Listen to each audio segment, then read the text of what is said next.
even, whether it's Allah or God or Dumbledore, it's whatever, okay? But ultimately, it's what is the direction that you are putting your energy in. And so many of us think we're doing so much, and all we're doing is recycling our own energy. And you know what happens when you keep breathing recycled air? You suffocate. That's what happens. You suffocate. So you gotta circulate, right? You gotta circulate. And so that's something that I feel like I'm coming out of. I call it divesting from celebrity. I call it divesting from celebrity because I've been in the entertainment business and I've been in Hollywood, and that is really all anybody's doing. You know, the kids call it main character energy. And it really is just like, what can I do for me? Me. And anybody who is in any level of community understands that selflessness is actually the most effective selfishness. It really is effective. Because if you're giving, you're getting back. And not even in some, esoteric, weird kind of way. It's ultimately, doesn't mean you don't have boundaries. Right? Doesn't mean you only give and you don't get. There's also, there does have to be an interaction, not just a transaction, but nonetheless, I realized that I was a part of that problem, and so I'm actively working to always empower and enlighten and inform and laugh with folks to a different way of living that I feel like will be much more effective for us in the long run. There are people that are waking up every single day very committed and very supported in the destruction of all of us. Yes. Every day. Like they get up and they're like, ooh, let me do some jumping jacks and figure out how to kill these blacks. Like every day. There's people who are every day waking up and saying, how do I undermine the existence of believers? How do I make this not matter to them anymore? And so when we know that, we cannot be lazy, we cannot be complacent, and we can't have the nerve to think that simply just thinking that they can't win will make them not win, because they've been winning a very long time. So I encourage all of us to ask ourselves every day, what am I contributing? Not just in the bigger, grander scheme of things, but even in my own world. What am I contributing? And what did I contribute today? Some days there's going to be more than others. And some days, the real question is, what was contributed to me today? Right? Because there needs to be that. And we have to start being honest with each other and honest with ourselves. And people cannot really move in realness unless we start being honest with each other. In kindness, but that to me is what I think is going to bring us together, is being honest, being clear about what community is, and holding each other to what that means. So that is my opening statement. Off the top of my head. We did pass out some people right to us. We have to be whenever you're ready. I'm always ready. So the first one is, we have two candidates for president. Both candidates, to me, are weak choices. How do we feel strong about voting in the face of this? The second question is, what can I... There's enough. That's the first one. That's enough. So both of these presidents are trash.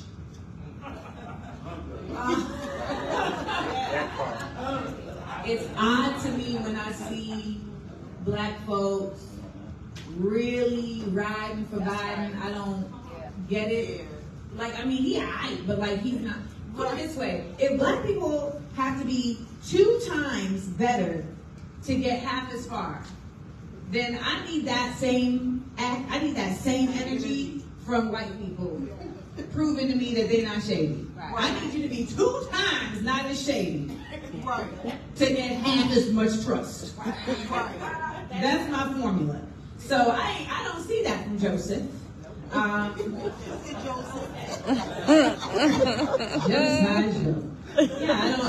don't see it, but I think the misconception though is that voting is only for the president, right? To me, there is no way that we can watch the way Joseph Biden is treating Palestinians, the way that he is treating members of the Muslim community. There's no way that we can watch that and somehow tell ourselves that it is in a vacuum sealed space Right. of his consciousness. No, Right. that is a reflection of how he feels about anybody who is not him. Whether it's a reflection of whiteness or maleness or Americanness, etc. That being said, the vote for president is really a vote of influence. It's not a vote of decision. When we vote for the president as a populace, what we're doing is we're telling the Electoral College and the actual oligarchs who run this country, which is the corporations, we're telling them who has the most power over the people. That is what we're doing, actively. It's not a one-to-one vote. I think sometimes people think like, my one vote is going to make the difference in the president. Your one vote is going to make the difference in your city council.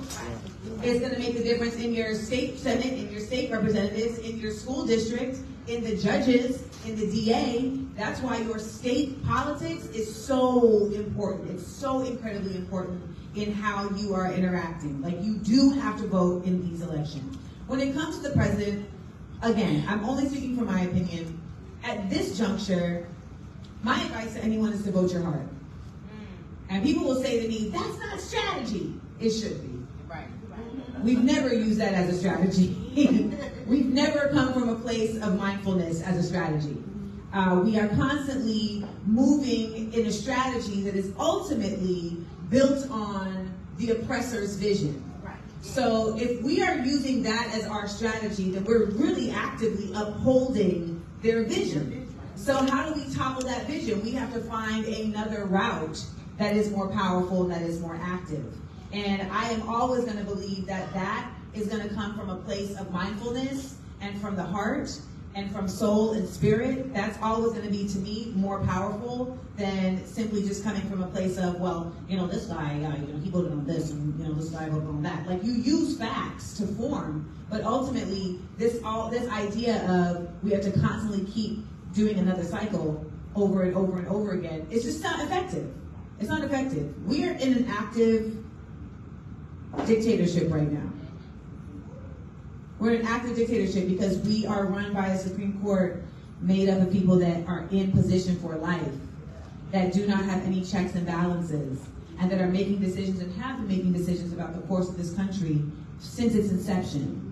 The reason why the Reconstruction was not effective after the Civil War was because of the Supreme Court. The Supreme Court told Congress, you do not have the power to protect black people.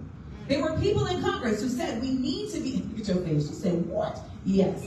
There were people in Congress that said, no, we need to have specific language in the 14th Amendment that says this is protecting black people. And we need to be able to protect black people to vote. And they said, no, you can't do that. You don't have the right to do that. Congress doesn't have the right to do that. That's the states. But you just had a civil war with states who said we want to enslave black people, so now you're giving them the power to determine how you're going to protect black people? How does this make sense? But it's the same Supreme Court, because they get to be on the bench for life, it's the same Supreme Court that was there for Dred Scott. So the same Supreme Court that said you could go and get a black person from anywhere in this nation and bring them down south because they're an escaped slave, that same Supreme Court is now in charge of deciding on how this whole nation is going to reconstruct after an attempted cessation. Like, that doesn't make any sense, but that is what we're dealing with.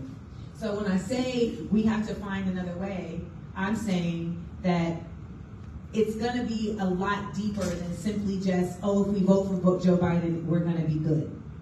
And I think that's the narrative that keeps being spewed, that is very short-sighted. We did that exact same thing in 2020. It was the same terror, right? It was the same, oh my gosh, I was there saying, we have to vote for Joseph Biden. I don't like it, but we have to do it. I was there. But, fool me once. Now we back around and like, ain't shit changed. And there's a genocide happening of a whole entire colonialist project. So I say all that to say that I always encourage people, your state and local politics is where your vote matters most. It's where your attention matters most. And I want to also add that anyone who has the bandwidth, it really is necessary that these people running for office feel compelled and feel like they have to inform the constituency about what they're about. Because now they know we sleep. They just don't feel like they have to do that. So it's like you have to search to find out what these people are about. And then you end up casting a ballot that you don't feel confident about. But no, that's not how it's supposed to be. They should feel like, no, I have to come to these types of events. I have to go to the church. I have to be in the newspaper saying, filling out this questionnaire. I have to do this because if I don't, I will lose, or if I don't, they will come for me. And if we don't start coming for these folks in real ways, right? And I don't mean coming for folks in just, disruption, because that is one way. But I mean in actually figuring out how do we make our agendas felt, then it's still going to be the same cycle over and over and over again. So that's what I mean by community. And these folks should be coming out of our communities anyway. Nobody should just be showing up. That's right. Come on. You just got here. You ready. All right. He walked in and said, testify. Did I answer the question? Yes. Okay. Yeah. So I'm going to combine a few of these because they all did the next group of questions dealing with Palestine. One in particular wants to know, what was your moment of epiphany and led you to diversify from celebrity? And the other one says, please talk about your journey as an activist, raising awareness about the different issues and how this path led you to become active for Palestine. These are all very different questions. I'm going to read the first. I'm going to answer the first one. I haven't eaten. My brain is not really fast. My epiphany. I did a interview on a YouTube show called Club Shay Shay with a ridiculous person. Oh, really? So, well, that was the epiphany. After I did that, I was like, oh, you got to get out of here. Because I realized that I had diminished my gifts. And I wasn't serving in my purpose. And I didn't see it until I saw it. Because I was sitting next to somebody who's decided that their purpose is to undermine and to invalidate people like myself. And, some people watched this interview, and I hugged him at the end of the interview, and people are like, well, how do you hug him at the end of the interview, and then after the interview, you talking mess? Because sometimes when you're in the middle of something, you're in the thick of it. And then you get outside of it, and you're able to see it, right? And you're able to reflect, and you're able to get other angles and perspectives that you didn't have present to you when you was in the storm. Right, that's right. And so once I got outside of it and I watched it back, I said, wow, you walked into that willingly. And you walked into that willingly because that is what this business that you're in calls for. It says that you need to go to spaces like this. It says you need to make people hear you on platforms like this. And this is not a platform that's a safe space. And it's not a platform that's uplifting intellectualism. And it's not a platform that's holding blackness. So you don't need to be, and that's reflective of their business. So that's what made me say, well, then I need to just get out of this world of this business, because I need to be in spaces that do uphold intellectualism, that do protect blackness, and that are safe spaces. And so yeah, I said, y'all can have it. I'm leaving LA. And thankfully, I'm really, really fortunate that I have a support system, and I have, not just fans, I have supporters, that really appreciate what I do and my work and make it possible for me to sustain and continue to make substantive work without having to kowtow to corporate crap. Kowtow to corporate crap. You heard that? That's alliteration.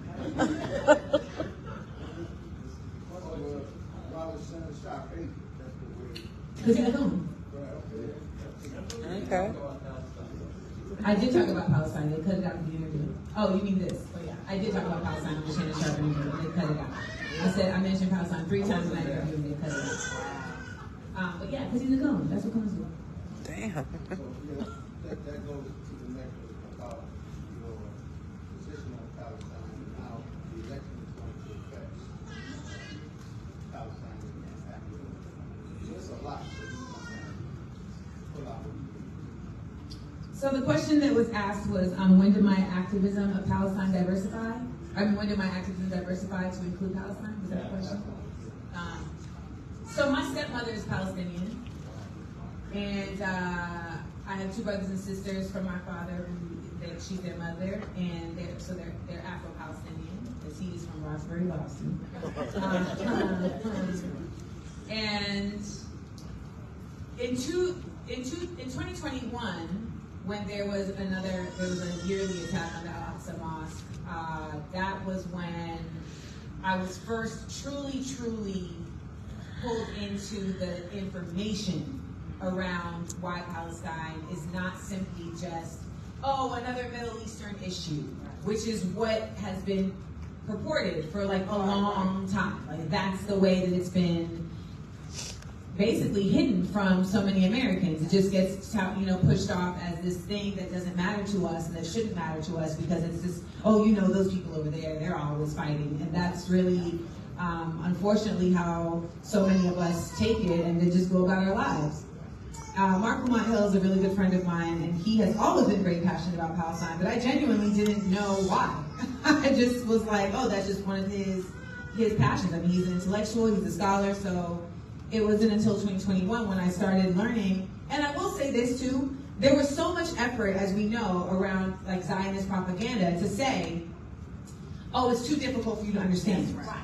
It's too complicated. It's too difficult for you to understand. And if you're somebody who is a considerate person, you don't want to step on some stuff that you don't know about, right? Because you're like, well, I'm American. I know we be, stepping in the mud sometimes. So I was just like falling back. But at this point, I had so many Palestinians, also because of 2020's Black Lives Matter movement, I had gained a lot more of a diverse audience because of my activism and the way I was advocating then, that these folks was like, no, you need to be talking about this now.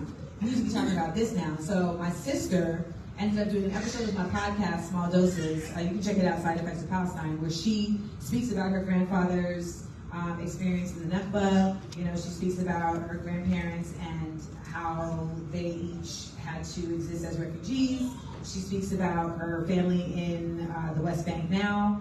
And it was a real eye-opener, one, just realizing how close this was. And she was afraid to do the interview at first because she was like, for so long, we haven't even felt like we can say we're Palestinian. Because if you do, you are outcast, you are ostracized. But then she said, and this is how you know she's my sister, she said, well, fuck you, I'm gonna do it anyway. There you go.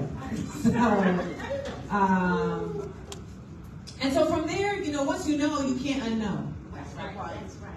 Once you know, you can't unknow. And so on October 7th, I remember on October 8th saying, I know where this is going, and people were very angry with me, and people were, of course, like, you don't know what you're talking about.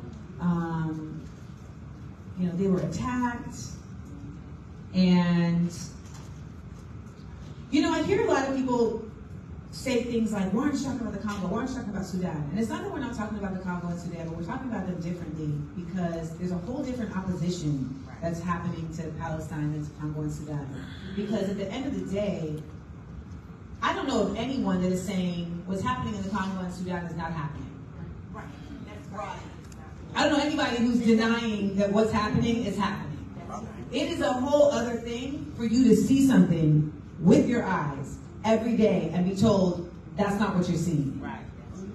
And that level of mass communication manipulation is so frightening. And that is terrorism. And so when you're seeing that, you feel compelled to say, well, I have to try and be louder than the voices of contrition that are trying to dissuade people from caring. I have to try and be louder in elevating our levels of empathy. And it's been so beautiful to see how many people have joined in that. How many people have really been about that. I lost my agents, I lost my publicists. But I say lost, but they lost me. Right? So I look at it more so as it was a course correction from a higher force of where I'm supposed to be. So, it's,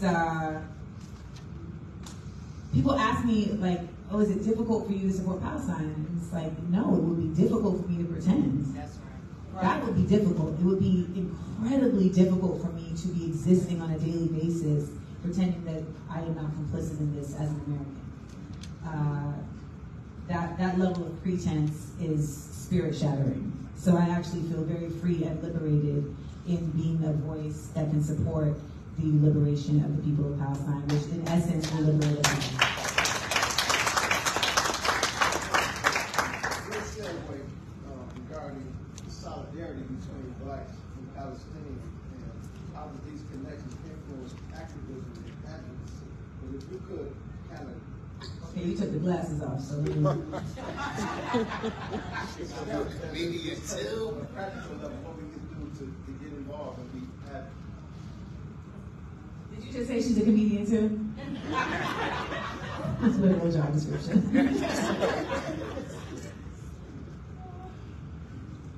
So, one of the things that's been really dope that's been happening at the comedy shows that I get paid to do,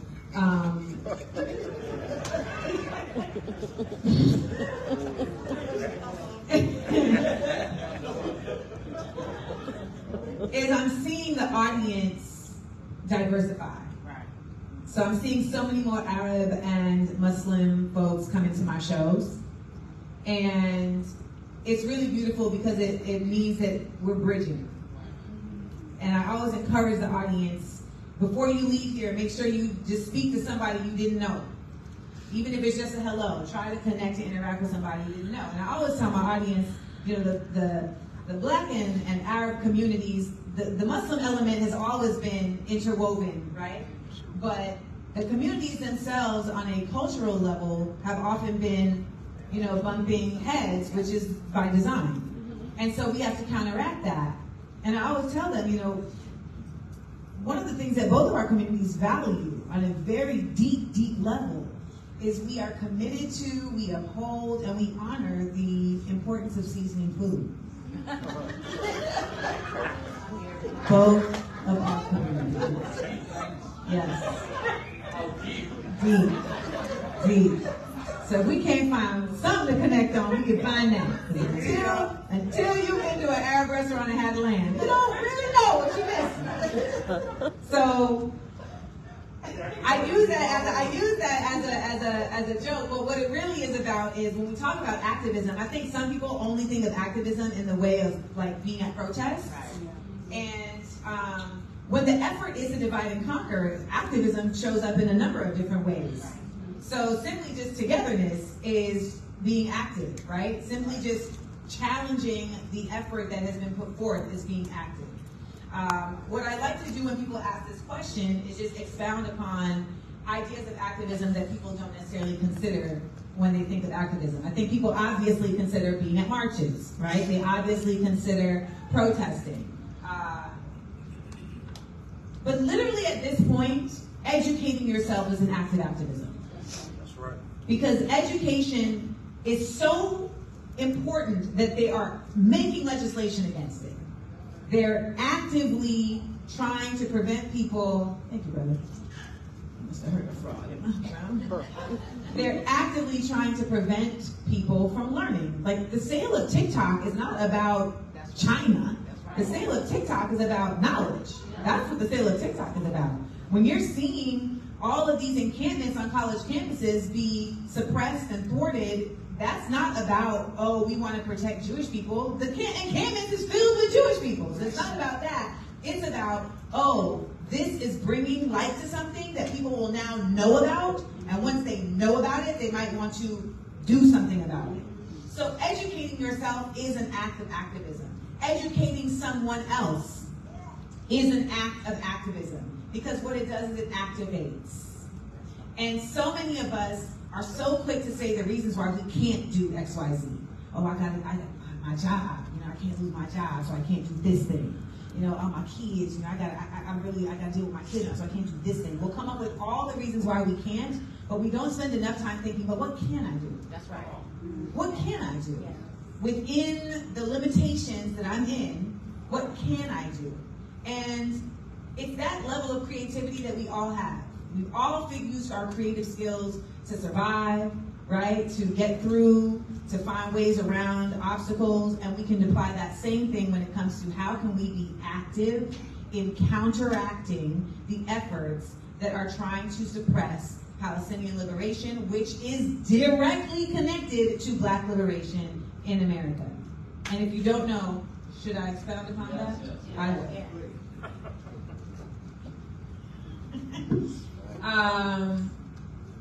Because one of the things that really gets my goat is when Black folks say that ain't got nothing to do with us. Right. Right. I'm just like, what do we, how? And it's oftentimes brothers. Now let me tell you why this is specifically important, because it is Black men in America that are most targeted by the police. They are most harmed by the militarized police force in this nation.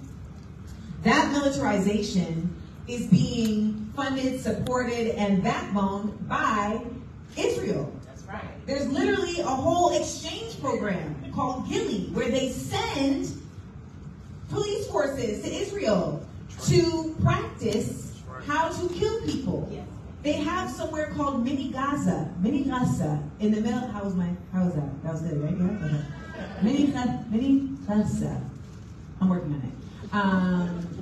200 days strong on Duolingo. Just There you go.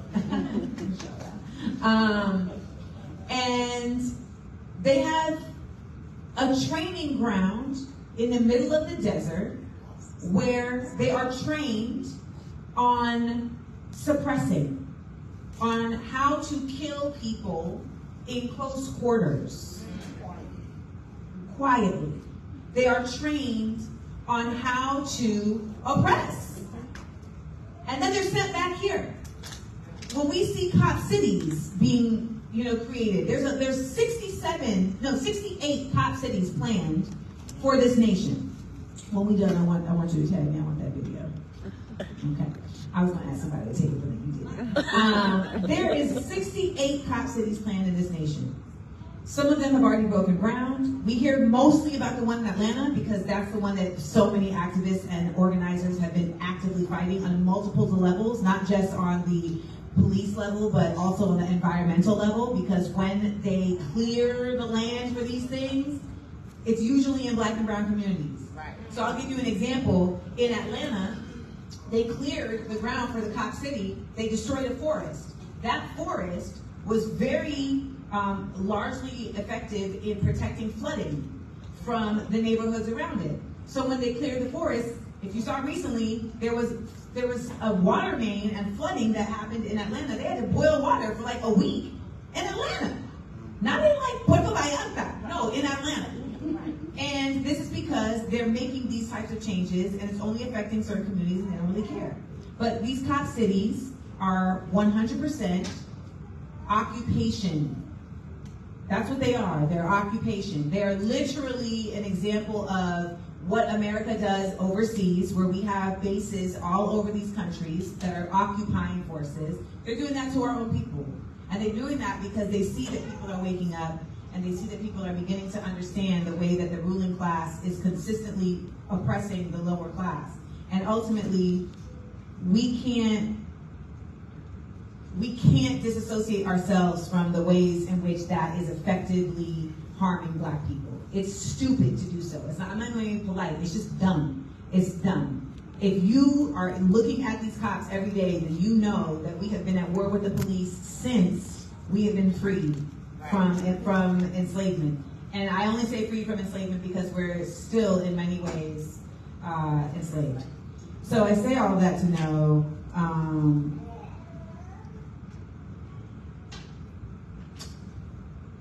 okay, I don't know why somebody sent me a very weird message. Okay, but I say all that to say that the two are connected, and then some people will say, well, how come Palestine ain't helping us? How come Palestine ain't helping us?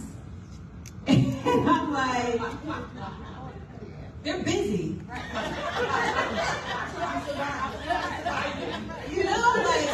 don't know if you see what's going on over there while you was driving your Hellcat to the damn gas station, but it's a bit, it's a little indisposed at the present state. I was about to say, however, during Ferguson, they taught protesters techniques on how to respond to the terror of the police. They taught them about the milk to deacidize the tear gas. They taught them about kettling. You know how the police will try and kettle the protesters, and they try to teach them how to kettle back. They taught them because they have been living under this for their entire lives. So, it's not just like they just did a mural. Like, there was actual efforts. So, but the other part of it, though, that I really want to expound upon, too, is that it's directly connected to us because if you're just a good person, it's directly connected to you. It's just it. That's just really what it boils down to. If you are somebody that gives a damn about your soul, it should connect to you. And I don't think that there has to be any nuance to that. Period.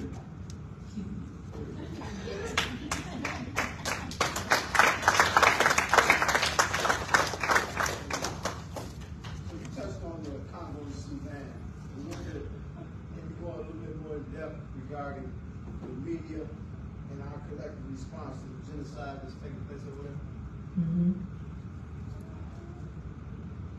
Say it one more time. Sorry. What? I said we touched on the Congo and Sudan. Yes. So can you go a little bit more in depth regarding the media and our collective response to the genocide that's taking place over there?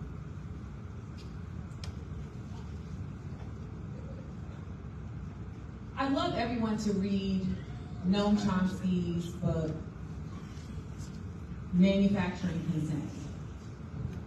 Say it again. Manufacturing Consent. And Noam Chomsky is on his deathbed, so we'll be losing a good one. But I want you to read that book to understand media and the realities of what media is in America as a corporate and as a political tool. Because that changes where you are going to get your media from. And that is something that is really happening around Gen Z. And that's something that they're very afraid of, because Gen Z has come to understand, it's the quiet storm. Gen Z has come to understand that you cannot trust mainstream media. And for many of us, that's the only media that we grew up watching, right? CNN, MSNBC. I mean, Fox News was so nonsense that made CNN look logical. Exactly. Until you really start paying attention. Now, some of us have known for a while because we just see the difference in the way Black people are represented on these mainstream platforms versus others, right? Like, a Black person is, an unarmed Black person is killed by police and they use a mugshot from when, they got caught with a dime bag of weed. But a white husband, murders his wife and they show him on a jet ski. So it's like, clearly there's, even on something more basic, Dawn Staley and her South Carolina Gamecocks won the NCAA championships, but the picture was Caitlin Clark. Right. Why? Right. Why? I'm still mad about it. So, the media is not reliable. All media is not reliable. I would mostly say just corporate media, mainstream media. It's worth also noting that over the past 20 years, we have seen the consolidation of media. There's supposed to be multiple options. But when you look at it, you see that at the top of all these places is one company, and then they all branch out, but they're all answering to one. So there used to be like 8 media companies, and now it's down to like 3. And so when you start understanding that, it says, oh, so this is slowly becoming a monopoly in a country that's supposed to be against monopolies. So there's that. So that's one part of that, is that media ultimately, the way you get media has to change. The way you're getting your news has to change. I'm about to do a masterclass about what does it mean to do your own research. What does that mean? Because some people think do my own research is go to the place where everyone's going to agree with me, right? And see somebody else agree with me and say, see, I did my own research. But one of the key elements of that is, what's the source of your source? When you see these polls, most of us just see a poll and we're like, see, no, they say that, da-da-da-da-da-da. But then when you actually look it says they only pulled 1,200 people. Well, where were these 1,200 people? In South Dakota? I don't even know nobody in South Dakota.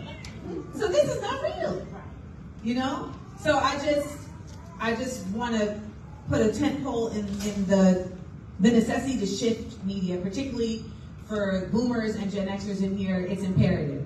You cannot simply just get your media from the mainstream anymore unless that is simply just a source, a resource, but you need to double it up with people who do not have corporate dollars backing them to determine their livelihood.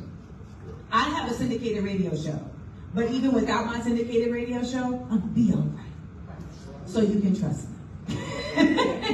But anybody who's relying on them corporate dollars for their livelihood, it's not the same. So some examples I would give you, Mehdi Hassan is an incredible journalist who is always on it, always on point, and he was relieved of his position at MSNBC because he was recently, yes, because he was so staunchly pro-Palestine and honestly just staunchly pro-facts, and would not allow for the dissemination of Israeli propaganda on his watch.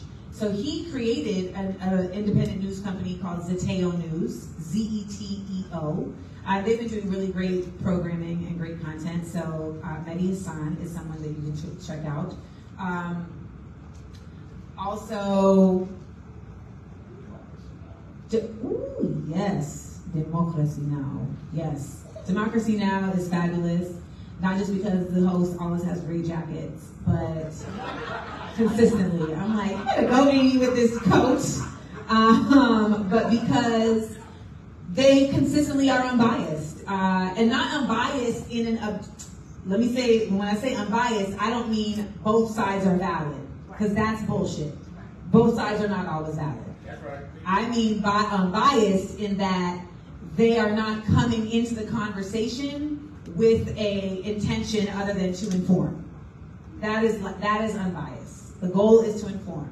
And I would say a third option is Mark Lamont Hill. Dr. Mark Lamont Hill, he was let go from the Griot, but he has a dope YouTube channel, and he has a nightly show that he does called Night School with Mark Lamont Hill.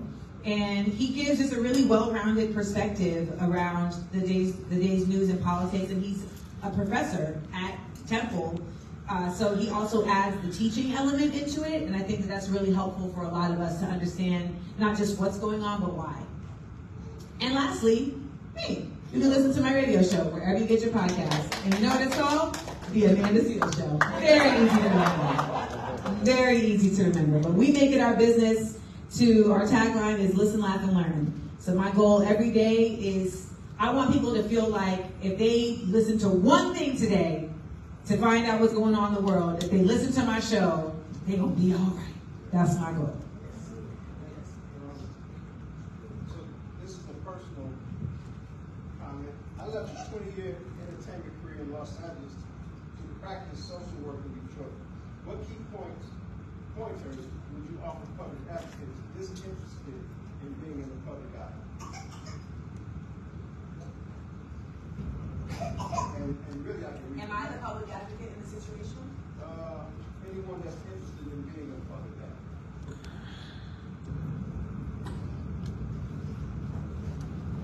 So the question is, what advice would I give to someone who wants to be a public advocate without being in the public eye? Well, you're going to need somebody in the public eye.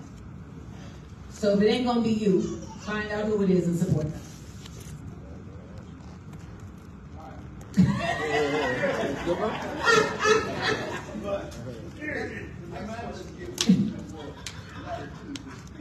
Okay. Your work as activism and entertainment has inspired many, particularly advocating for social justice and mental health awareness. How do you believe the entertainment industry can better support and amplify the voices of marginalized communities, and what steps can individuals within the industry take to promote genuine inclusivity and representation?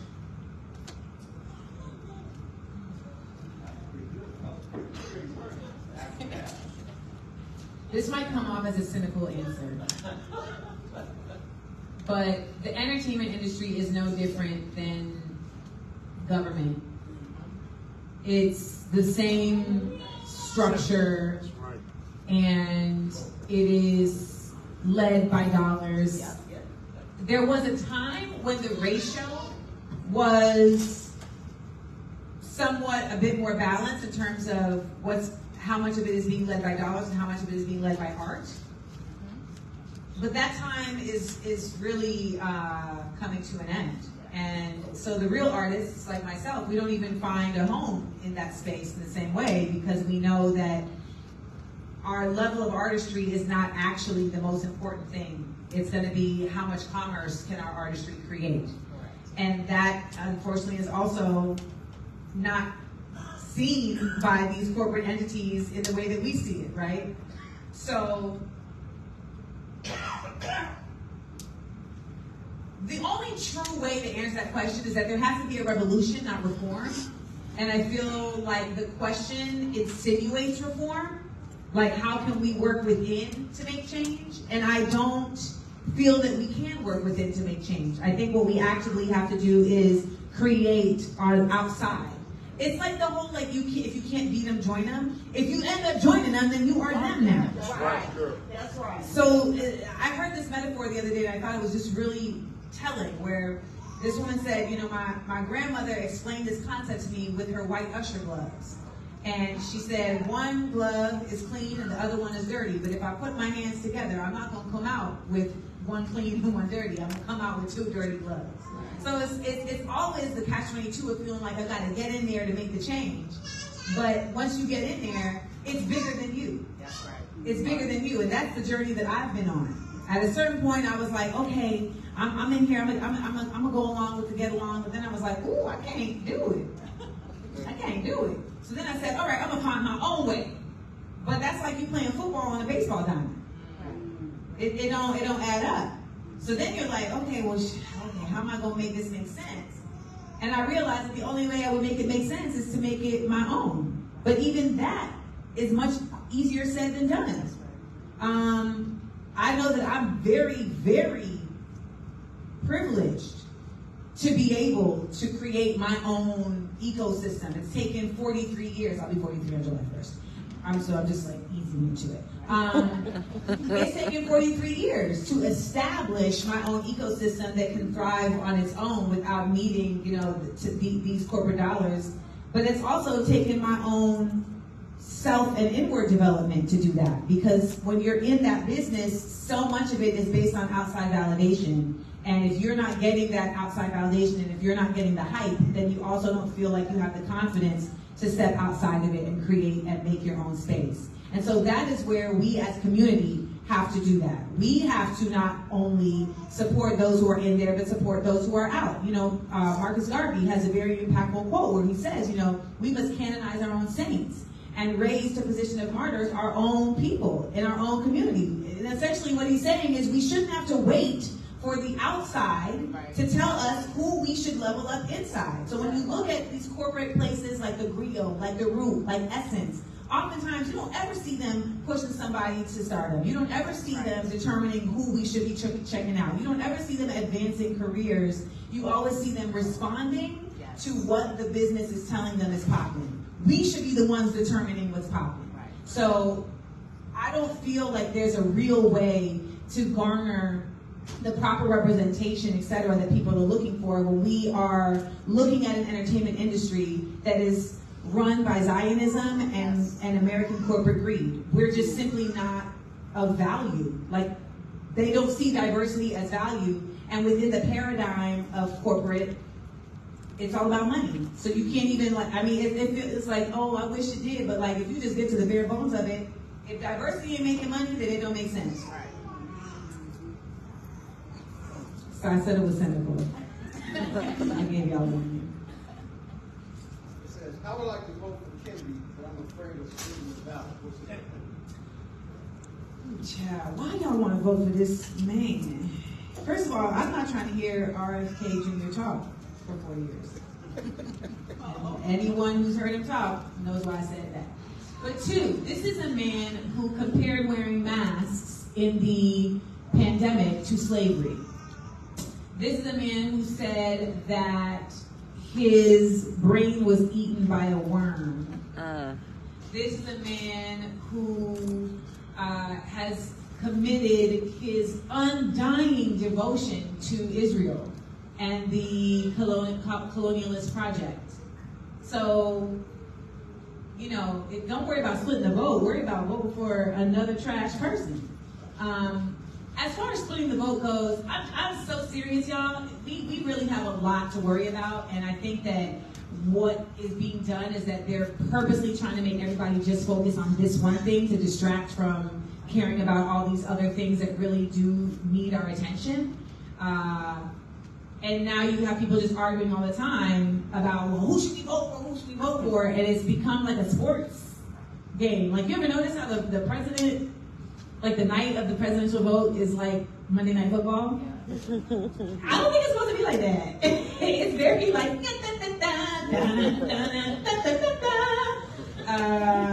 that's very disconcerting for me. So I don't think that's something that you need to worry your pretty little head or your handsome little head about. Again, hold your heart, but make sure that it's informed. Inform your heart first. Anything else? That's it. I would like the person to say thank you for being courageous enough to be out front and give us all an example of what we can do if we just to do it. Obviously, as followers of the Honorable Mr. Farrakhan, we know what a bold, brave champion looks like, but to have it on a more local level does a great service. Thank you so much. Thank you. I just want to say one more thing. So, as you said, like, you have seen an example of a leader, but that is not the only example of a leader. And if I understand correctly, the teachings that do take place within the nation inform all of you all that everybody is a leader. Everybody has to play the role of leader. Women, men, non-binary, everybody has to find a way that they are leading in their lives and in other people's lives. And that is something that you have to curate for yourself. We do not need a leader, we need leadership.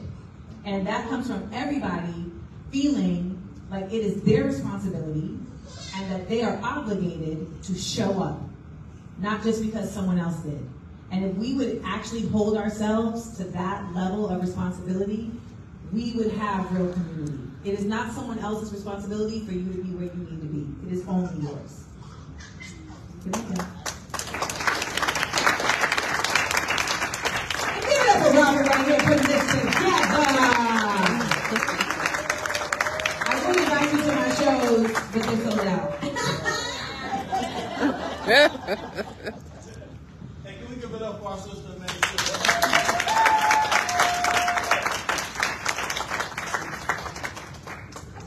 Hey, so one, after she said everything that she said, right?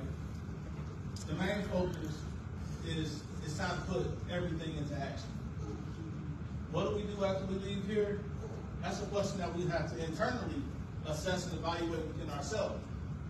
In the meantime, you can click onto that QR code on the back of that pamphlet and find out how you can get involved with the MLK League and continue to help with the efforts to make a change within our prospective communities. As Amanda said, our delivery show is already sold out, so we most definitely want to make sure that we continue to support her however we can. She told you all about her syndicated radio show, her station, so let's make sure that we tap in for that.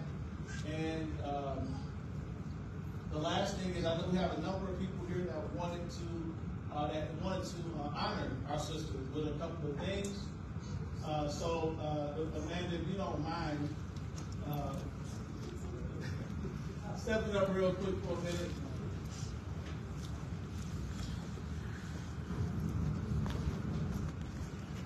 So first, I have a young man by the name of Sailor Wine, who is a designer, creator, artist, and he most definitely love and support you. He had something that he wanted to honor you with.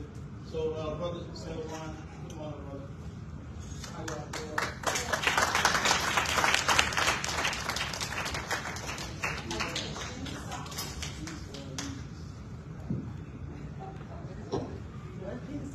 How y'all doing? I'm Christ. Keep it simple. That's right. Today I got a hoodie and a button up for you.